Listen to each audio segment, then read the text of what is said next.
Esse é o episódio de número 20 do Arte Paleta e não tem jeito melhor de comemorar do que chamando uma artista contemporânea. A Marina Rodrigues tem um trabalho espetacular e que está aqui para conversar com a gente sobre arte, sobre processo criativo, sobre as influências dela. Oi, Marina. Oi, Renan, tudo bem? É um prazer estar bem. aqui com vocês. Obrigada pelo convite, pela oportunidade. A gente Oi, que te Marina, agradece. a gente agradece muito, é Oi, uma honra para o Maurício. Paleta poder falar com uma artista em atividade, trabalhando na nossa cidade, interpretando o mundo por meio da sua arte. Muito E o obrigado Duíque pela também está aqui. disponibilidade. Olá! Oi, Duíque. Então vamos lá, conversar sobre quem é Marina Rodrigues. Então, Marina, de novo, muito obrigado por estar aqui com a gente. Esse podcast está no Spotify e também no YouTube. Para quem quiser ver um dos trabalhos da Marina, está aqui atrás dela, né, como pano de fundo. E seja muito bem-vinda ao Arte Paleta. É uma delícia saber que você acompanhava o nosso trabalho e que a gente também tem o privilégio de acompanhar o seu universo criativo, né, as suas abstrações geométricas, as suas obras que têm aí momentos muito interessantes sobre os quais a gente vai falar. E eu queria te pedir, Marina, para contar um pouquinho quem é você, de onde você vem, como que você começou a fazer essas obras incríveis que você faz atualmente. Sim. Renan, obrigada mais uma vez pelo convite. Eu acho que isso daqui é uma troca incrível, porque eu sou ouvinte assídua do podcast, eu já acompanhava, indicava muito, né? Durante essa quarentena, eu acabei indicando vários podcasts de vocês que eu curto muito e aprendo muito com vocês. Então, acho que isso, antes de tudo, é uma soma muito legal. Bom, eu comecei a trabalhar com arte há 11 anos e eu sou joalheira por formação.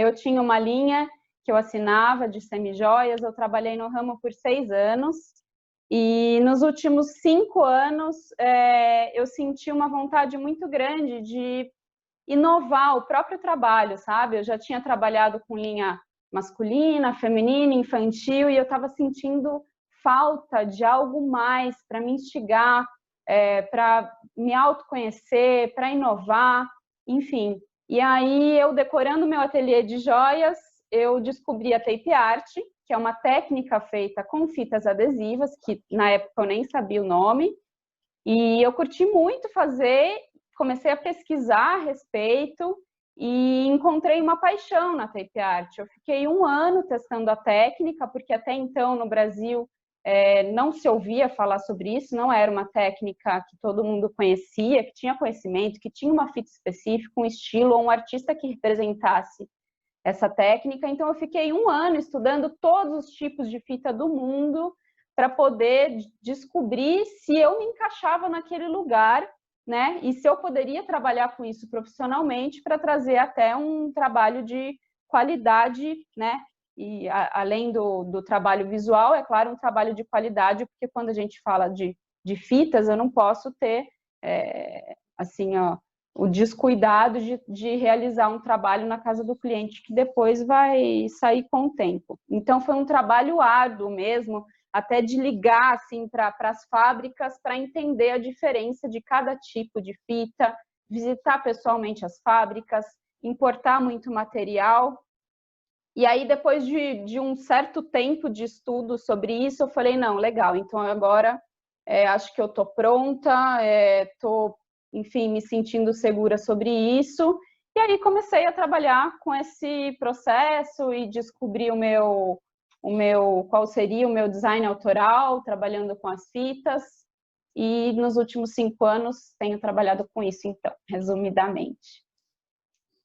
E você abandonou as joias, Marina, ou você ainda produz? Porque eu vejo as joias nas imagens, nessa imagem que está atrás de você, nas imagens que eu pesquisei antes de conversar com você, as joias estão ali, né? Eu não gosto de falar que eu abandonei, porque eu acho que tudo que a gente já fez um dia, ele sempre vai estar no nosso DNA, principalmente quando a gente está falando de criatividade. Não tem como eu ter abandonado. Era minha paixão também, E eu, trabalhando hoje com as esculturas, eu vejo que as joias, elas só mudaram a proporção, né? Porque antes eu fazia uma solda pequena, hoje eu faço uma solda grande, né? Para a parede. Então, eu acho que o abandono não é nesse caso, ele só mudou a proporção mesmo e a forma de trabalho. Bom, primeiro eu queria dizer que eu fiquei super envaidecido de saber que você ouve a gente, tá? E, em segundo lugar, eu queria dizer que, de tudo que você falou até agora, algo me chamou muito a atenção, que foi esse seu caminho da joalheria em direção à arte. Vou usar termos feios aqui. Talvez do artesanato em direção à arte. E aí eu faço uma pergunta que é uma provocação antiga, mas que ainda tem seu valor, que é, Marina, você vê diferenças significativas, e você já estava começando a responder isso, por isso que eu pedi a palavra, entre o artesanato e a arte, ou entre a joalheria que você fazia e a arte que você faz hoje? E aí tenta emendar de um jeito cabeça e dizer o que é arte para você, Marina. Sim, para mim a arte é tudo aquilo que envolve, que ele traz captação de um pensamento seu. Então, quando ele é induzido do seu subconsciente, quando ele é induzido por um pensamento, quando ele tem uma base que vem de uma criatividade, não simplesmente desenhar algo sem sentimento, digamos assim. Então, eu falo que a joalheria também pode estar conectada à arte, porque ela era dessa forma, muito do instinto, sabe? De criação. Então, eu acho que a diferença entre a arte e o artesanato, enfim, poderia estar constituído nessa forma de pensamento. E isso falando de quem faz, né? E para quem absorve esse trabalho, né? De que maneira que você consegue captar a ideia, um conceito, a personalidade, ou o que você pode, digamos assim, entre aspas, aprender com aquele trabalho? Bom, para quem ainda não abriu o site da Marina, para quem ainda não acessou o Instagram, eu sugiro firmemente, até porque se você está pensando em pequenas joiazinhas e obras também pequenas, o impacto causado pelas gigantescas obras que a Marina produz atualmente é exatamente o oposto. Legal. E Marina, eu gosto bastante também do fato de que você se apropria muito bem das redes sociais, né? Colocando ali sua personalidade e criando um feed muito bonito, os stories que você faz. Acho que esse trabalho de divulgação nas redes também engrandece a sua produção artística no ateliê, digamos assim, ou na casa de um cliente. Eu particularmente fiquei impressionado ao visitar a sua página no Instagram. Como o Duque falou, recomendo fortemente. O site também tem um trabalho, tem uma delicadeza de apresentação e uma robustez, né? Uma solidez naquilo que está sendo colocado ali que é impressionante. Então, super parabéns assim, por esse trabalho todo que você está desenvolvendo aí já faz algum tempo. Eu queria talvez puxar o gancho para o nosso segundo bloco, já que está todo mundo convidando aí para as pessoas irem ao site, irem ao Instagram, inclusive enquanto ouvem isso, acho que é um processo interessante esse, né? Que a gente está vivendo. Você está aí com o seu celular, já olha o trabalho da Marina e veja sobre o que nós estamos falando. Estamos falando sobre algo que ela define como uma arte minimalista, abstrata, e geométrica. Fiquei com essas 3 palavras-chave que ela coloca muito bem. Oi? Urbana. Urbana, ela fala também. Eu fiquei com essas 3, minimalista, geométrica e abstrata, porque olhando para as obras, essas 3 palavras definem, e me impressionou a construção desse discurso tão coerente com a obra e, ao mesmo tempo, nem um pouco chato. Porque, normalmente, artista, quando explica a sua obra, é chato, né? O cara, você fez a sua obra, mostra aí, ninguém tem que falar nada. Agora, quando a artista escolhe delicadas palavras, né, muito bem colocadas, e quando você olha para a obra, aquilo te ajuda a olhar, que é uma das propostas do Paleta, Vamos lá, então, para o nosso segundo bloco, falar sobre a obra da Marina Rodrigues.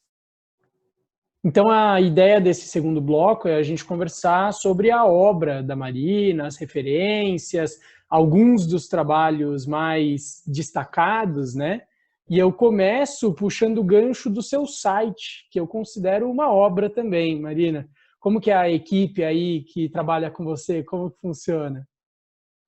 Ai, Renan, obrigada. Você estava falando no primeiro bloco exatamente sobre isso, né? Sobre a persistência da identidade autoral que você encontra nas mídias e também no trabalho. E é muito engraçado você me perguntar isso, porque tem muita gente que acha que tem uma equipe junto comigo, trabalhando para rodar tudo. E, na verdade, eu faço tudo sozinha. O Instagram sou eu que alimento, todas as fotos sou eu que faço. As fotos de cidade não são fotos externas, são fotos autorais. Inclusive, é um trabalho que eu gosto muito de fazer como forma de alimentar a criatividade para as minhas telas e para o meu trabalho. Então, eu saio de final de semana com a minha câmera no ombro, fotografando a arquitetura, fotografando a cidade. E o site também sou eu que alimento. Então, tudo isso acaba ficando centralizado comigo e acho que naturalmente acaba ganhando uma personalidade muito autoral mesmo. Muito autoral. É muito interessante navegar, transitar por essas redes todas em que seu trabalho aparece. Eu ia na direção dessa pergunta questionar o seguinte, Marina. Então, vamos lá. O site é também produção sua e, portanto, como o Renan pode entrar na categoria obra de arte, ou, no mínimo, meio para a obra de arte aparecer. O Instagram também, onde você faz algo que é um pouco, né, ligeiramente diferente do site, até porque o Instagram tem essa dinâmica, e aparece um pouco mais, né? Existe ali uma coleção de obras em que o seu selfie está presente. A respeito disso, eu pergunto, o quanto de você, Marina, artista, imagem Marina, pessoa Marina, está nestas imagens enquanto obra também? É uma pergunta, isso é só um registro da sua atividade? Ou ao aparecer junto à obra, você pretende construir um objeto artístico novo, né? E, na sequência, você tem algumas imagens dos seus processos criativos. Um processo criativo gravado e disponibilizado, inclusive, ao vivo, ou algo parecido com isso, é um terceiro objeto artístico? É uma terceira obra de arte? É possível falar dessas camadas todas? Ou eu estou aqui viajando, como fazem os historiadores da arte? Acho que a minha visão pessoal é que o artista, tudo que está ao redor dele faz parte de um contexto, tudo. Quem é ele, aonde ele está, qual é o lifestyle, qual que é a identidade autoral dele, quais os materiais que ele trabalha, quais as empresas que, de repente, ele simboliza, né, que ele, enfim, tem como parcerias ou, enfim, projetos. Eu não vejo como desvincular as coisas. E tanto o processo quanto a minha imagem, eu acho que tá tudo muito conectado, muito ligado com a essência do meu trabalho. Não tem como falar sobre o meu trabalho sem falar de mim ou vice-versa, sabe? Tem muita gente que fala assim, nossa, parece que você é sua própria pintura, você se veste sempre neutra, né, com uma pegada mais urbana, mais básica, e é a representação do meu trabalho, né? É a identificação que eu tenho ao redor da minha vida, das coisas que eu busco. Eu também expresso isso na arte, na pintura, na tape art, enfim. Acho que faz parte de um todo, sim. Nossa, gosto muito desse seu discurso. E para mim ele está diretamente conectado, Marina, com a ideia da transição, que você coloca também muito fortemente, né? A ideia de que o artista está em processo, e por isso, inclusive, você não tem medo de se lançar a outras linguagens e mudar, inclusive, o gênero da tape art para a escultura, para dizer o mínimo, com todo esse trânsito que nós estamos colocando, porque tem os posts, porque tem o Insta, porque tem o site, quer dizer, tudo isso é obra de arte também. E daí, para mim, isso fez completo sentido agora. Sabe por que a Marina fala sobre si mesma em processo? Porque ela é a obra dela, né? E a obra está refletindo quem ela vai se transformando. E acho que isso é se lançar numa relação entre vida e trabalho que é muito bonita, né? De doação, de generosidade. Você vê por aí, você se coloca, isso mexe com você psicologicamente, quer dizer, fazer uma obra te demanda mais do que uma energia física, mas te demanda colocar um pedacinho de você ali. Quando você sai do lugar e fica aquilo ali, fica um pouco da Marina, né? Um pouco dessa energia da Marina. Fica, não tem como não ficar uma grande parte da energia presa na obra. Novamente, são coisas que estão totalmente ligadas. E eu não consigo pintar se eu estou numa fase ruim, ou triste, ou chateada, ou passando por um momento de dificuldade. Então, inclusive, acho que isso entra muito no trabalho, né? De tentar trazer essa leveza, a fluidez do meu trabalho com a tape art. Então, eu preciso estar num momento muito leve, junto com ele, para conseguir representar esse trabalho. Entendo. Mas acho que talvez suas fases mais sombrias e problemáticas e angustiadas também poderiam render lindas obras. Sim, eu acho que não propriamente no pico, mas um pouquinho depois rola. No ano passado, eu passei pelo momento mais triste da minha vida, que eu perdi o meu pai. Eu estava lançando as esculturas e estava, enfim, querendo começar a pintar as telas, e eu fiquei sem trabalhar quase 3 meses. Eu não conseguia olhar para o trabalho e representar. Eu fiquei totalmente assim parada, sabe? E eu sempre, no meu trabalho, eu sempre falo sobre a importância de respeitar o tempo das coisas. Respeitar o tempo de secagem do cimento, respeitar o tempo do ócio criativo, o quanto é importante a gente se respeitar, trazer o autorrespeito para tudo na vida. E isso cabe à pintura também. Então, eu esperei esse tempo passar. Óbvio que foi um tempo mais longo que eu já passei da minha vida sem poder, na verdade, sem poder não, sem querer estar tocando naquilo, porque eu estava respeitando o meu momento, os meus sentimentos, o meu luto. E logo depois disso, eu lancei a série Instantes. Então, com certeza, ela traz um reflexo disso. Entendi, entendi. Vou olhar com outros olhos sabendo disso agora, Marina. Ah, legal. Eu fico feliz de você, enfim, trazer esse olhar mais profundo. E eu acho que as telas, elas vieram como um momento assim de muita mudança mesmo dos últimos 5 anos, assim, com muita textura, enfim, com novas técnicas que eu acabei descobrindo em processo. E você está aí, né, Marina? Quer dizer, eu estou pensando nas pessoas que querem não só conhecer, mas comprar, participar, quer dizer, comprar um painel que está pronto ou pedir para que você faça em algum lugar. A gente também queria falar sobre grandes clientes que você já teve. Conta para a gente um pouco sobre isso, assim, porque é engraçado você falar, nossa, fiquei 3 meses sem trabalhar, me pareceu pouco, considerando o tamanho da sua dor, né? Então, a gente percebe, em função disso, quanto que a arte está presente na sua vida, eu imagino, diariamente. Posso surfar essa pergunta do Maurício? Que eu acho que é ótima. Eu queria que você fosse nessa direção.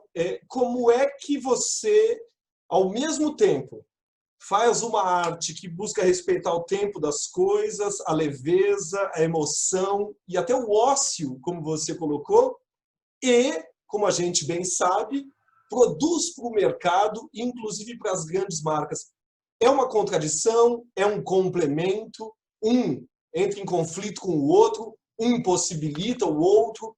queria que você aprofundasse essa pergunta do Maurício, né? Como ser artista nesses dois espaços, o emotivo e pessoal e o mercado e o mundão. Sim. Só complementando o seu comentário, Maurício, eu acho que esse tempo ele é muito relativo, né? E como eu te disse, acho que os 3 primeiros meses eles passam por um pico, mas eu sou artista individual, eu sou autônoma, eu não tenho como ficar 1 ano sem trabalhando, né? Mas eu acho que eu me encontro em luto até hoje. Então, assim, não dá para dizer que o luto acabou em 3 meses, a dor acabou em 3 meses. Mas é um processo de pico que eu precisei respeitar e esperar esse tempo passar para voltar a criar. Duíque, voltando sobre a sua pergunta, eu gosto muito de poder trazer o meu trabalho em diferentes perspectivas. Isso é um jogo que me encanta. Inclusive que foi um dos motivos de eu ter saído das joias. Eu gosto de novos desafios e eu gosto de poder representar o meu trabalho sem perder a autenticidade dele em diferentes projetos. O trabalho criativo de um mural é totalmente diferente dos painéis, é totalmente diferente das esculturas e completamente diferente de projetos corporativos. E eu gosto muito de poder transitar entre todos esses meios, eu acho muito interessante. Especificamente falando sobre os projetos corporativos, acho que nenhuma marca me procuraria se não se identificasse com o meu trabalho autoral, principalmente porque ninguém me vê fazendo algo muito diferente do que eu faço. Então, quem me contrata já está esperando que tenha algo meio parecido com aquilo ali que ele vê, certo? E, ao mesmo tempo, eu sei que a marca que me contrata, ela também está esperando que a gente possa se conectar com a personalidade daquela marca. Então, eu acho que é um abraço entre os dois mundos, sabe? E eu acho que tem que ter muito respeito de ambas as partes. Eu com a marca com o artista. Então, eu acho que é uma troca que, para mim, resulta em muita soma. Marina, vou citar aqui os nomes de algumas das marcas, até porque elas estão no seu site e são impressionantes, né? A Marina fez parceria e trabalhos com o Google, com a Heineken, com a Nike. Então, quer dizer, de uma relevância nesse cenário de marcas que, a meu ver, tentam um posicionamento jovem, urbano e também artístico, né? Como a gente está falando, está tudo integrado, e que dialogam com o seu processo criativo, com as suas obras. E aí, Marina, uma coisa que eu queria te perguntar é sobre suas referências, assim, de onde vem essa proposta desse universo imaginário, desse universo lúdico, e que também tem uma geometrização forte, enfim, se você puder me contar um pouco sobre isso.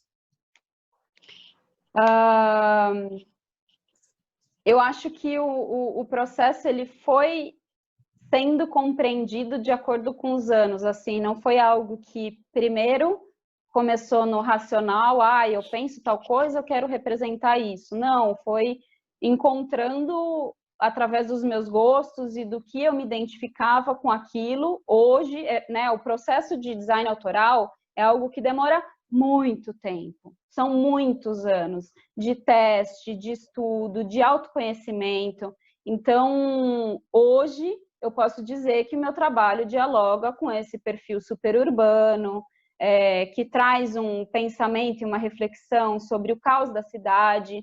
Então, eu sou uma pessoa que sou muito conectada com São Paulo, que é a cidade que eu vivo, que é uma cidade super caótica, como a gente sabe, e, ao mesmo tempo, eu sou uma pessoa super caseira, tranquila, que às vezes estou criando sem música. Então, eu acho que tem um paralelo aí também, onde eu tento absorver tudo que a cidade me dá, mas, ao mesmo tempo, tentando me separar um pouco da parte caótica da cidade. Então, acho que meu trabalho traz essa reflexão de olhar para fora da janela, trazendo cimento, caos, textura, todo esse movimento absurdo de energia que eu sinto da cidade e tentando trazer um equilíbrio e uma fluidez, contrapondo todo esse caos urbano. Uma pergunta, então, você vive de arte, Marina, e para aquelas pessoas que nos ouvem e sonham em ser artistas, o que você diria a elas? Você recomendaria? O Maurício e eu, como você sabe, somos professores em cursos pré-vestibular.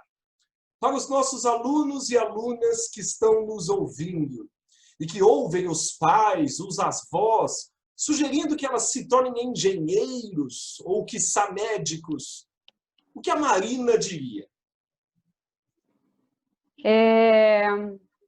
O que eu diria é: siga os seus sonhos, mas com muita dedicação, com propósito, com foco, com treino, sem preguiça. Porque eu acho que existe uma glamorização do mundo do artista, existe muitas pessoas que acham que ser artista ou vender alguns projetos é estar no Instagram, postar umas fotos ali e tá feito. Não é, na verdade é uma construção gigante. Você tem que ser empreendedor, você tem que ser dono do negócio todo, entendeu? Precisa aprender a fazer site, cuidar de publicidade, marketing, fazer foto, editar vídeo, entender de técnica de tela, entender de especificação técnica de fita, entender que é muito importante como você se porta diante do cliente. Então, também se estudar, não sei aí qual meio que a pessoa vai entrar, arte contemporânea, vamos entender um pouquinho sobre arte contemporânea, lê, faz um curso, sabe? De repente, né, faz uma faculdade ou faz curso técnico, enfim, eu acho que dá para seguir uma carreira artística autoral, desde que você não fique encantado como sendo um mundo fácil. É um trabalho que exige muita dedicação e estudo. Sem glamour, artista empreendedor. Glamour, eu acho que daqui uns anos, quem está começando pode pensar em... Nossa, mas uma coisa que... Ralação. Eu acho que dá para perceber nas suas postagens, dá para perceber muito claramente agora pelo seu tom, né, pelas coisas que você falou, zero deslumbramento, né? Você não é uma pessoa deslumbrada, o que é muito comum nesse universo, youtubers, esse universo Sim. muito voltado para essa representação via mídias sociais, né? Você, ao contrário, se coloca de uma forma racional, centrada e que trata a arte como um trabalho comum. Exato, Maurício. Se a gente for colocar um panorama de comparação com os artistas lá da década de, sei lá, 30, 40, tinha aquele panorama de que o artista era o doidão, maluco, drogado, alcoólatra, né? Se a gente for ver, por exemplo, a história do Pollock, né? Era um cara completamente perturbado e que fez um baita sucesso. Hoje em dia, se você não tiver a cabeça centrada, o que você consegue fazer, sabe? Eu acho, na minha visão, posso estar errada, pelo menos claro. Aqui do meu meio, todos os meus amigos que estão seguindo essa carreira são pessoas super responsáveis, que estão preocupadas com o que a sua arte está trazendo para o mundo e vice-versa, sabe? Nossa, Marina, e pelo que a gente está vendo, sua arte está trazendo coisa muito boa, né? Um aprofundamento aí, tanto do seu processo criativo, quanto da gente, enquanto espectador, de poder se aproveitar das suas obras para mergulhar em nós mesmos. Então, vamos para o terceiro bloco para você dar algumas dicas para as pessoas que se interessaram pela nossa conversa. Vamos. Então, esse último bloco, como você que está nos ouvindo sabe, é para dar algumas dicas, né? Se você nos acompanhou até aqui, conversou com a gente até aqui, você deve estar esperando a gente te dar alguns outros caminhos depois dessa conversa super legal e rica com a Marina Rodrigues. Vamos lá, Maurício, o que você recomenda para o pessoal? Olha, eu quando vi o trabalho da Marina e fui me preparar para fazer esse podcast com ela, me conectei diretamente com os concretos e neoconcretos do final da década de 50 e dos anos 60 no Brasil. Pensando nos brasileiros, aqui para ser mais direto, Lígia Clark, Hélio Oiticica e Geraldo de Barros, são três nomes que quando você vir, você com certeza vai identificar com o trabalho da Marina, o que é muito interessante, porque a Marina faz uma releitura. Nesse sentido, das releituras do concretismo e da arquitetura, eu indico o site da Bia Serranoni Fotografia, que quem é ouvinte aqui do Arte Paleta já conhece, ela participou de alguns podcasts com a gente, e que eu acho que tem um trabalho que também se assemelha muito ao que a Marina faz, porque trabalha com a geometria dos prédios, enfim, nas fotografias. Então, acho que a gente vai entender melhor a Marina por meio desses outros artistas, né? Apreciar melhor, não é de entender o que você faz, né, Marina? É de sentir, é de se relacionar. E você, Dududes? Você sabe que eu gosto de fazer aqui o papel do historiador e você já começou ele, né? Andando um pouquinho para trás. Andando mais ainda para trás, sugiro a todos que conheçam o pessoal do abstracionismo geométrico. O Mondrian é o mais famoso, acho que a maioria de vocês que está nos ouvindo tem na cabeça aqueles quadrados, retângulos e linhas que brincam um pouco com a tape art da Marina, eu acredito. Fica aqui a recomendação dele e de toda essa turma do abstracionismo do começo do século XX. Até porque, se hoje estamos tremendamente acostumados com a arte abstrata, o trabalho da Marina, por exemplo, pode ser visto em grandes marcas ou no meio da rua. É legal lembrar que há um século atrás, esta arte era revolucionária, radical, uma ruptura dentro do espírito das vanguardas com tudo que a humanidade já tinha produzido. Então, eu acho que para entender uma arte radical e atual como a da Marina, vá em direção a uma arte radical há 100 anos, que é o abstracionismo. Marina, conta pra gente suas dicas. Bom, eu gostaria de deixar 2 dicas para o pessoal. Uma que você pode conferir agora, nesses momentos de isolamento social, que é a exposição que está rolando na Galeria da Marília Razucchi, que chama Modos de Condenar Certezas, que é do artista contemporâneo que eu mais gosto, que é o José Béchar. Eu sou muito fã do trabalho dele. Ele trabalha com arte abstrata, utilizando lonas de caminhão. É um trabalho super urbano, que traz um diálogo de pensamento muito interessante. Eu convido o pessoal não só a ver, mas a absorver a sinopse que a coleção traz. E fora isso, eu estou com o livro dele aqui, Território Oscilante. É um livro que traz um pouco da trajetória dele. Esse livro vocês podem encontrar, enfim, ter acesso através do Instagram dele. E a outra recomendação que eu tenho é quando abrirem as portas da Pinacoteca, que agora estão fechadas, que é muito engraçado. A Pinacoteca é um dos lugares que eu mais gosto de visitar em São Paulo, e sempre que eu falo sobre a Pinacoteca com alguém, a pessoa fala: nossa, mas eu nunca fui no Jardim. Então, eu convido quem for na Pinacoteca, dê uma volta e confira as esculturas neoconcretas que tem no Jardim da Pinacoteca, que são maravilhosas. Vocês vão encontrar Amílcar de Castro, Richard Serra, enfim, dá uma olhada e depois dá uma pesquisada nesses artistas, que eles têm muito para falar para a gente. Muito legal. A gente faz algumas visitas, né, Marina, também à Pinacoteca. Eu estou particularmente ansiosíssimo para voltar a visitar um museuzinho. Quero que a Marina vá junto na próxima que a gente fizer. Tem jeito? Eu já ia falar.